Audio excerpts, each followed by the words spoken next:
Alhamdulillah alladzi arsala rasulahu bil huda wa dinil haq yudhhirahu 'ala dini kulli kafa billahi wakila. Asyhadu an la ilaha illallah wahdahu la syarikalah wa asyhadu anna Muhammadan abduhu wa rasuluh alladzi la nabiyya ba'dah. Alhamdulillah, di malam hari ini kita di majelis ilmu yang akan melanjutkan pelajaran fikih yang sudah lama, beberapa pekan kita tunda ya. Sekarang masuk ke kaifiyat sujud ya. Di antaranya menyungkur sujud dengan bertumpu pada kedua tangan. Nah, dalam sujud itu Nabi meletakkan kedua tangan di tanah, ada yang itu ya, sebelum kedua lutut ya. Ibnu Zaimah dan Daruqutni.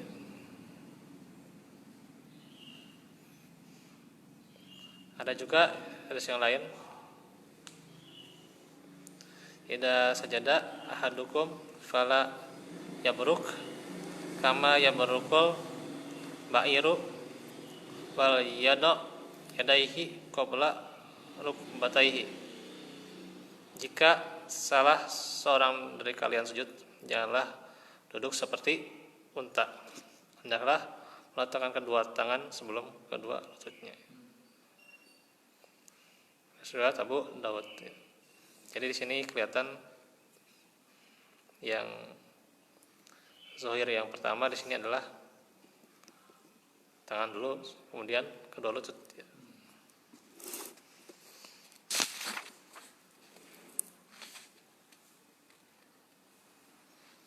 Nah, beliau bersabda,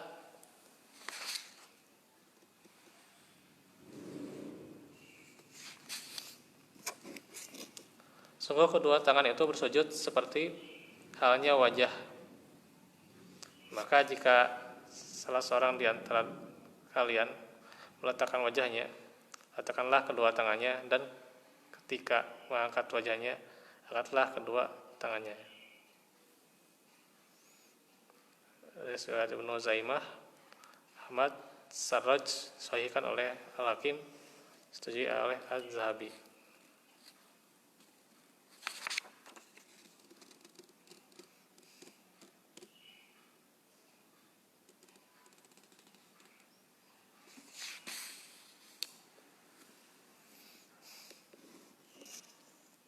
Nah, kemudian beliau bertumpu pada kedua telapak tangan, membentangkan keduanya, rapatkan jari-jari tangan dan mengarahkan ke kiblat.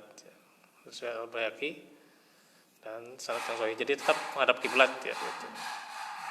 Ya. Jadi jangan agak miring gitu gimana gitu ya. Ya.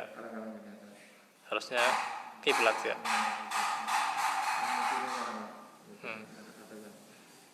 Beliau juga sejajar dengan pundak gitu ya.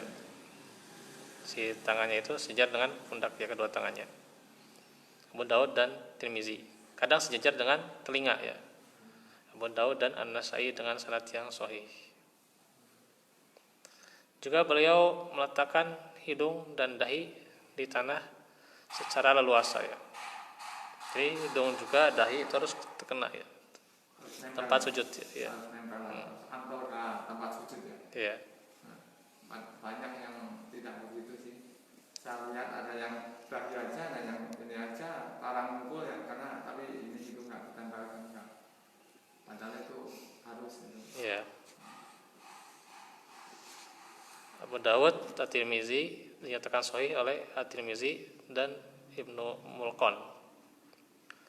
Beliau bersabda pada orang yang sholatnya keliru ya, jika kamu sujud, sujudlah secara leluasa ya, harus leluasa ya.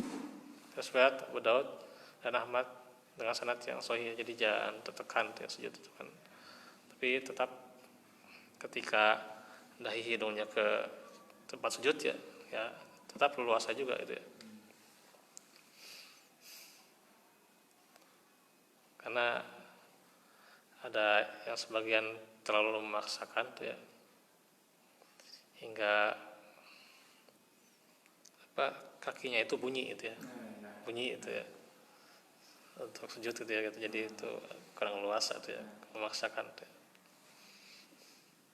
Itu yang kadang-kadang saya melihat itu parang itu muka sampai papak sujudnya kelihatan banget, itu orang tertentu itu apa itu dibikin apa memang sujudnya? Ada yang sujudnya terlalu lama gitu Ya, karena lamanya jadi agak hitam di sininya enggak ya, sih sampai kelihatan ada asar di tempat ya, atau sujudnya ya kelihatan itu mah sekali gitu. emang bukan menjadi ciri khas ya, tapi itu memang karena dampak saja gitu, dampak gitu. Tapi bukan ukuran gitu ya, bukan ukuran harus seperti itu enggak. Ya itu Karena ya, nggak semua kuat juga gitu. sampai kadang-kadang seperti dibicarakan di pertanyaan di radio ya, sampai Iya. parang itu bukan itu tempat sujudnya sampai di COVID kelihatan banget itu, tapi nggak jadi jaminan katanya. Nggak jadi jaminan. Itu jadi jaminan itu.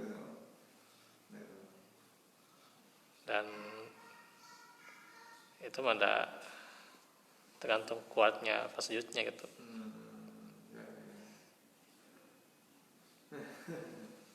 Dan nggak harus kelompok tertentu yang jidatnya hitam. Guru saya yang NU juga ada yang kayak gitu ya, hitam jidatnya gitu ya. Ada yang NU juga gitu.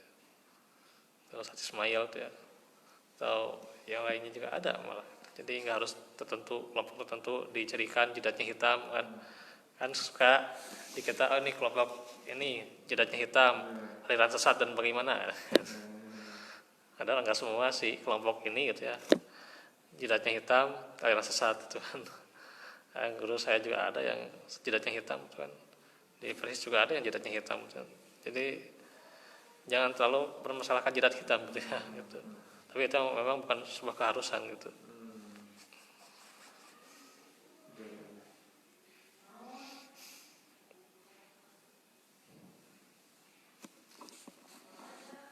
Nah, riwayat yang lain menyebutkan jika kamu sujud, maka letakkan wajah dan kedua tanganmu secara leluasa hingga setiap tulangmu tenang berada di tempatnya. Ibnu Zaimah dengan sanad yang hasan. Dan juga beliau bersabda, tidak ada sholat yang sempurna bagi orang yang tidak meletakkan hidungnya di tanah ya, seperti meletakkan dahinya. Harus antal katanya. Iya. Dahi sama hidung Iya. harus antal tempat. Jadi nggak sempurna itu ya sholatnya. Iya. Jangan dianggap sepele itu ya. Iya. Kelihatannya ya gimana lah kalau, tapi kadang-kadang orang yang kelihatannya ini banyak yang belum mencapai itu. Yang waktu sujud itu tidak mengena hidung dengan dahi itu menyatu sama tempat sujudnya. Daraqutni dan Tabrani ya. Dan beliau juga meletakkan kedua lutut dan ujung kaki secara leluasa, mengarahkan bagian depan telapak kaki dan ujung jari kedua kaki ke kiblat ya. Merapatkan kedua tumit, menegakkan kedua kaki. Memerintahkan itu juga, dan beliau merenggangkan jari-jari kedua kaki. Itu sahih itu juga ya. Dan ada 7 itu ya anggota tubuh ya yang harus ke tempat sujud ya. 2 telapak tangan ya, lututnya gitu ya, kemudian kaki, dan termasuk juga dahi hidung ya gitu. Ya. Nabi menjadikan 2 bagian tubuh terakhir, dahi dan hidung, sebagai satu bagian dalam sujud. Dia bersabda, umirtu an asjuda ala sab'ati a'lum alal jabhah paket Ya. itu antara dahi dengan itu satu Iya. paket ya. Jadi Aku diperintahkan sujud di atas 7 tulang ya. Wa asyara biyadihi ala anfih. Beliau beri isyarat dengan tangan ke arah hidung. Wal yada ini ya, dua tangan ya, riwayat yang lain menyebutkan kedua telapak tangan. Wa fi lafdin al kaffain. Terus faruk batain ya, dua lutut. Wa atrafil qadamain, ujung-ujung kedua kaki. Wala nakfitas siyaba wasyar, dan kami tidak menggulung baju ataupun rambutnya. Jadi nggak usah digulung ya, dilipat gimana itulah gitu. Nggak usah digulung ketika sujud gimana gitu ya, itu berlebihan tuh ya. sayang ya kita kalau sholat sudah di ini sampai rukun yang seperti itu tidak terpenuhi ya. Seperti kaki waktu sujud itu tidak sempurna yang disertakan pada itu keterangan yang ada itu sayang sekali ya. Iya. Ya mungkin. Tapi dah tergantung uzur masing-masing gitu kan. Ada yang memang bisa ditekuk, ada yang enggak kan. Iya. Tergantung. Ya kalau keadaan mudarat ya nggak masalah sih. Tapi kalau keadaan sempurna Ya kalau sempurna dia bisa ya harusnya lakukan. Tidak terpenuhi syarat-syaratnya itu ya sangat lebat banget kan kita dalam sholat, sangat disayangkan. Jadi emang tergantung ya. Ada yang emang jarinya bisa ditekuk, ada yang enggak kan. Tapi ya kalau dia bisa ya harusnya ditekuk gitu ya.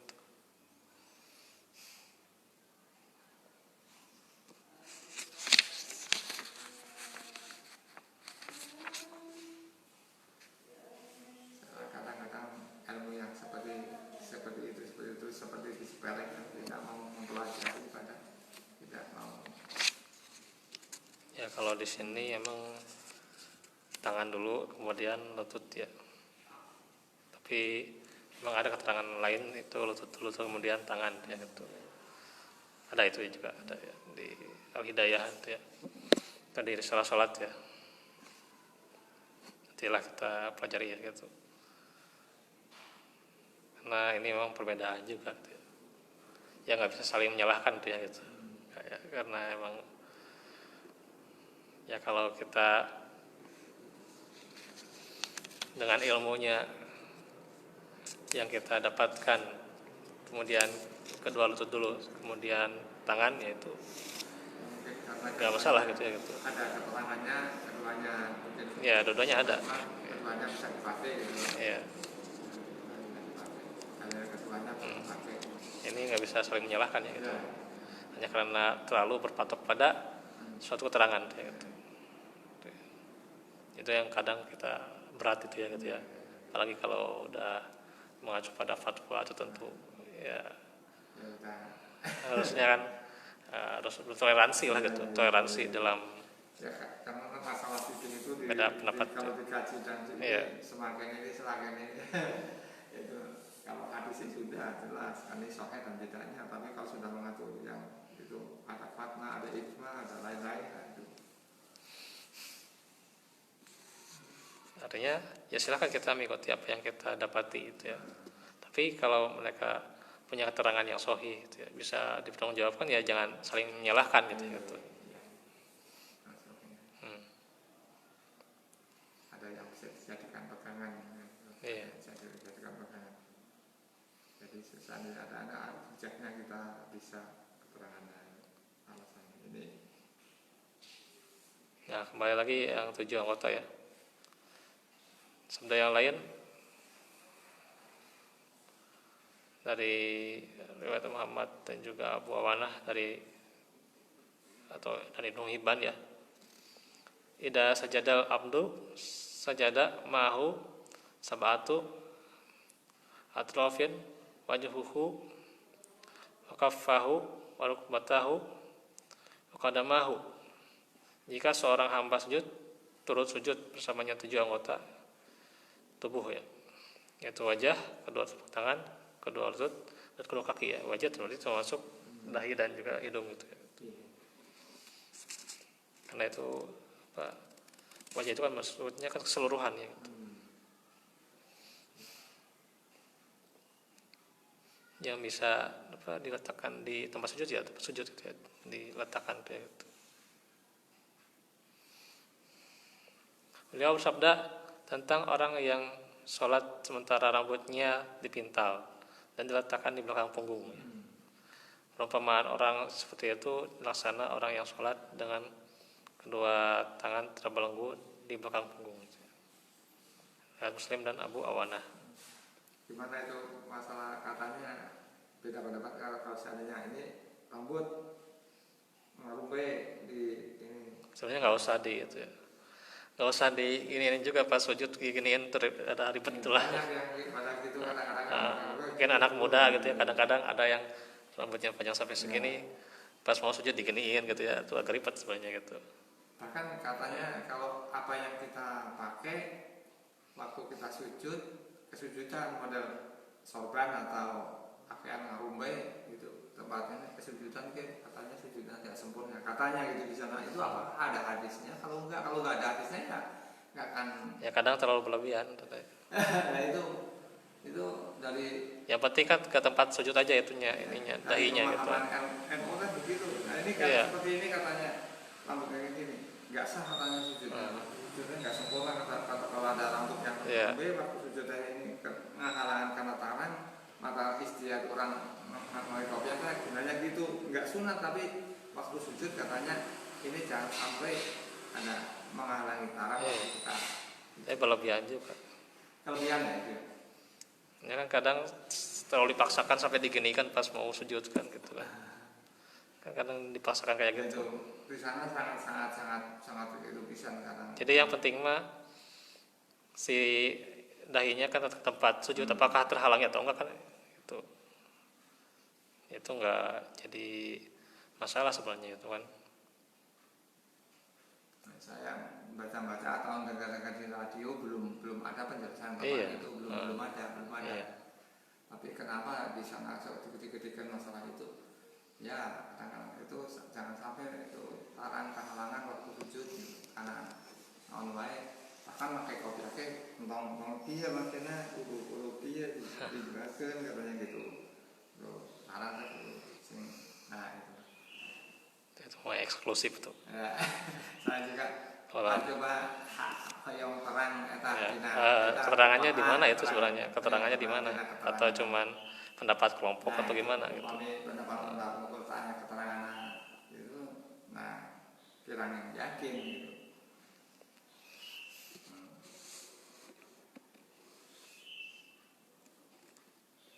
Nah, beliau juga bersabda itu adalah tempat duduknya setan ya. Maksudnya ketika pintalan yang dimasukkan ke pangkal rambut. Abu Daud, Tirmizi dan juga dinyatakan hasan ya. Beliau tidak merebahkan kedua siku. Kedua sikunya di tanah ya, enggak. Tapi mengangkat keduanya, jadi harus diangkat ya, tidak direbahkan. Soalnya kiai-kiai yang sana mengklaim dia NU itu banyak yang gondrong, jadi diikat kalau jadi dikucir jika perempuan gini mau sholat begini, ya kopiah pakai tapi ini gondrong ini, aku buka dia sama gitu. Jadi rada iyalah kalau lelaki gitu katanya mungkin ada yang anggapan dulu Rasul juga katanya gondrong katanya. Allah alam tuh mas, saya katanya gitu. Nggak tahu ya, apa Rasul gondrong itu dari mana? Itunya riwayatnya nggak tahu itu.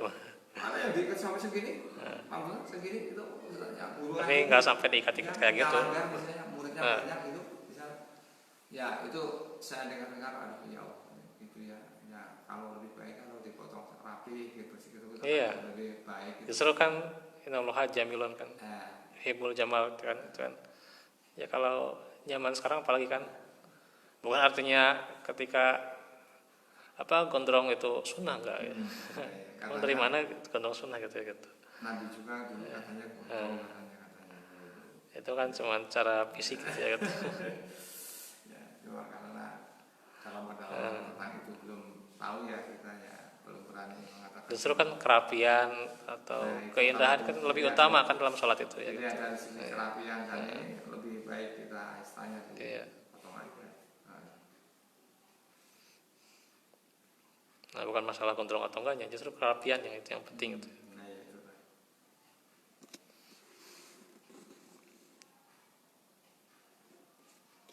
Nah, beliau tidak ini daya belum ya. Beliau tidak merebahkan kedua siku beliau di tanah, tapi ya. Tapi mengangkat keduanya, menjauhkan kedua tangan dari kedua lambung.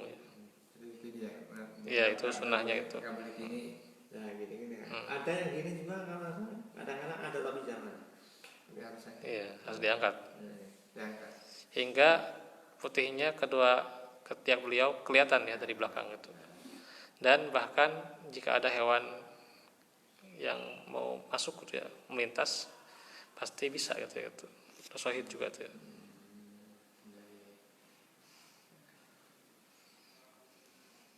Dan juga beliau sangat menjauhkan kedua tangan dari kedua lambungnya. Hingga sebagian sahabat mengatakan, sungguh kami merasa iba kepada Rasulullah karena menjauhkan kedua tangan dari lambung saat sujud.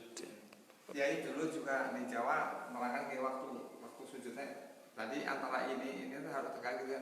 Nah, gitu. Ya, jauh gitu enggak ada yang gini sekali gini sekali. Nah, waktu sujudnya gini. Nah, gini barang gini. Nah, gini ya ini harus kita tiga gini harus katanya kiai contohnya gini. Ingat gini. Jadi ini lebih tinggi sini. Gitu jadi gini. Ada yang itu mah gitu. Ya, emang harus lurus sih. Sunnah itu juga, tapi kan dalam kondisi tertentu kan, apalagi misalnya sejadah itu kan pendek kan, sejadah pendek, berjamaah Ahmad agak ada uzur itu. Jadi nggak usah harus luas gitu kan, nggak usah nggak usah dibentangkan gitu ya gitu. Kecuali kalau kita sholat sendiri. Nah, kalau sholat sendiri atau sholat sunnah jadi imam ya silakan.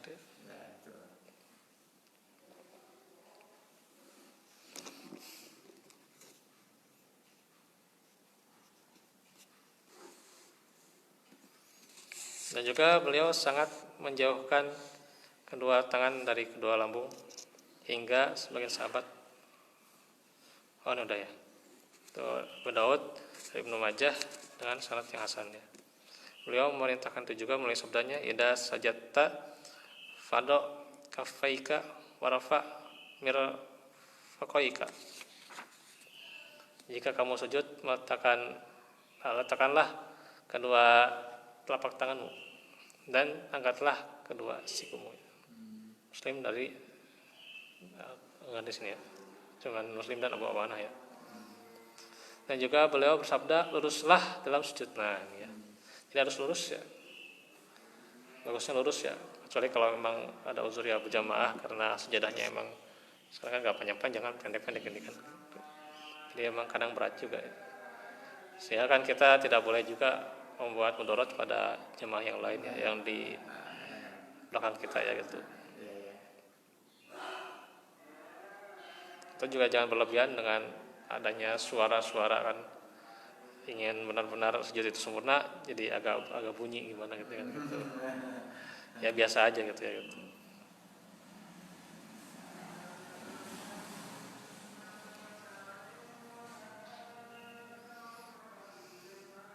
Nah, lurus dalam sujud ya.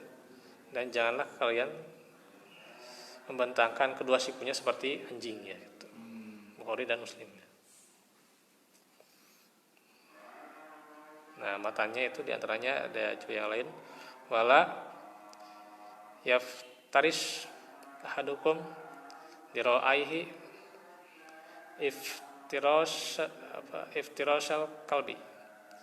Janganlah salah seorang dari kalian membentangkan kedua sikunya di tanah seperti anjing. Riwayat Ahmad, At-Tirmizi dan dinyatakan sahih. Dan juga beliau bersabda, janganlah kamu membentangkan kedua sikumu laksana seperti binatang buas. Bertumpulah pada kedua telapak tanganmu dan jauhkanlah kedua tangan dari kedua ketiakmu ya. Karena jika kamu melakukan seperti itu, maka semua anggota badanmu ikut sujud bersamamu. Riwayat Ibnu Huzaimah, Al-Maqdisi, Al-Hakim menyatakan sahih dan tersetujui oleh Az-Zahabi. Nah itu untuk kaifiatnya. Nah, sedangkan sujud dengan tumakninah ya. Nabi memerintahkan ruku dan sujud dengan sempurna. Beliau mengumpamakan orang yang tidak menyempurnakan sujud ya, seperti orang yang lapar ya, yang makan 1 atau 2 butir kurma, yang sedikit pun tidak berguna untuk menghilangkan lapar juga. Beliau menyebut pada orang itu ya, sungguh ia adalah pencuri terburuk juga ya. Jadi dalam ruku dan sujud. Masalah tumakninah ini yang perlu sangat mengerti. Kalau di itu kitab yang sama pernah membaca itu di Sarinah yang diterangkan begini, sukunun ba'da harokatin kulumutin mahalulu. Jadi diam sekiranya anggota badan sudah berada pada tempatnya, itu diam sebentar. Sukunun ba'da harokatin kulumutin mahalulu. Jadi diam sebentar sekiranya anggota badan sudah berada pada tempatnya. Jadi tidak istilahnya khusus gitu. Kadang-kadang seperti Sami Allah liman hamidah, belum diam begini, belum diam gitu. Sami Allah liman hamidah, langsung gitu lah. Itu jadi itu mainannya di mana itu? Sami Allah liman hamidah, langsung gitu lah. Harusnya kan diam dulu sebentar gitu. Sekiranya anggota badan sudah pada tempatnya diam, kita berdoa Rabbana walakal hamd. Nah, itu ada jeda gitu. Terus baru sujud. Ada jeda. Nah, maka beliau menghukumi batalnya sholat orang yang tidak meluruskan tulang punggung saat ruku dan sujud, seperti yang telah dijelaskan sebelumnya pada bagian ruku ya. Jadi dikatakan batal makanya gitu. Batal sholatnya ya. Kalau batal ya harus diulang gitu. Beliau memerintahkan orang yang sholatnya yang keliru ya agar sujud dengan tumakninah ya, seperti yang disebutkan di bab pertama ya. Serusuh-rusuhnya kita secepat-cepatnya kita mau sholat sih, sholat dibikin cepat sih bisa sebenarnya, tapi yang namanya tumakninah jangan sampai diabaikan ya, jangan sampai kita sepelekan ya, karena itu rukun gitu. Yeah. Yang mau cepat bisa lah rukun-rukunnya aja yang kita ambil gitu, rukun-rukunnya Al-Fatihah. Terus tumakninah harus ambil baca tiap gerakan itu, tumakninahnya harus jangan sampai kita ini secepatnya pun bisa sebenarnya, tapi yang namanya tumakninah jangan sampai kita harus khusyuk sih sebenarnya sholat juga. Ya walaupun khusyuk bukan wajib ya, tapi ya tetap khusyuk juga. Itu kan ciri orang yang beruntung sholatnya gitu. Kalau cepat-cepat juga kurang khusyuk juga, jadi tidak nyaman sebenarnya gitu. Sebenarnya kalau keadaan darurat cepat gitu dalam perjalanan atau gimana kita ya dalam perjalanan juga harus agak tenang gitu ya, karena sholatnya juga harus agak tenang ya, jangan gurung-gusuh lah gitu. Ya sepertinya di sini tenang juga gitu. Waktu sunat atau gimana gitu kelihatannya tidak terkontrol masalah rukuk sujud dalam tumakninahnya itu lebar banget. Mau kita istilah tahu tapi akan berbicara masalah itu kasarnya belum sampai gitu. Pak gini dulu Pak, tenang aja. Ya. Nah itu belum sampai karena belum cukup ilmunya gimana. Harus tapi kalau ngobrol sering-sering. Ya kalau ngobrol santai lah, ya rasa-rasanya bisa untuk. Ya, tapi kalau menyampaikan secara ini belum berani. Nah itu saja dulu ya, nanti bisa kita ulang-ulang lagi di kesempatan yang lainnya dan juga bisa dilanjutkan lagi nanti. Wa'alaikumsalam warahmatullahi wabarakatuh. Wa ilana min amrina rasyida. Rabbana hab lana min dzurriyyatina qurrata a'yun waj'alna lil muttaqina imama. Fid dunya hasanah wa fil akhirati hasanah wa qina adzabannar. Qul qul wa astaghfirullahaladzim. Subhanakallahumma wa bihamdika asyhadu an la ilaha illa anta astaghfiruka wa atubu ilaik. Assalamualaikum warahmatullahi wabarakatuh.